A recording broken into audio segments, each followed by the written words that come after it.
ఏమన్నా బండి కింద ఉండవా? ఈ బండి కింద చేసి ఇరిగిపోయిందట. వెల్డింగ్ చేయమన్నారు. నాకు చూస్తే 50 ఏళ్ళు వచ్చేసి 49. ఏదో వయసులో ఉన్నప్పుడైతే దూరే వెల్డింగ్ చేస్తా మంటడంలా. ఇక్కడ చూస్తే షాక్ పడుతుంది, అటు ఇటు తిరగలేకపోతున్నా. ఇదిగో ఇదన్నా ఇట్లాండి చేసి కూడా మొక్క కట్టి ఇది అవతల పక్క యువతల పక్క. ఇదిగో ఇది కింద మళ్ళీ మొక్క ఏడంతా ఏడ అంతా కింద వాటర్ లేదు. మంచి తిరిగేదానికి కూడా సందు లేదు. మా మెకానిక్ తెలిసిన మెకానిక్ అని దూరే ఆయన దూచి ఈ వయసులో నన్ను ఇబ్బంది పెడుతున్నాడు. బయట అయితే ఎంతైనా చేసుకోవచ్చు వెల్డింగ్ లో, కింద కష్టం అనా. అంతే కదా. అయితే ఈ వయసులో బండి దిగురే కష్టంగా ఉంది. అసలు గ్యాప్ లేకుండా దూరుండవు.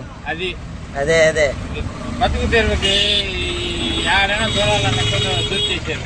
అంతే కదా. అయితే ఈ పని నేర్చుకొని ఇబ్బంది పడుతున్నా. ఈ వయసులో నేను ఏ పనికి పోతాను. అంతే కదా.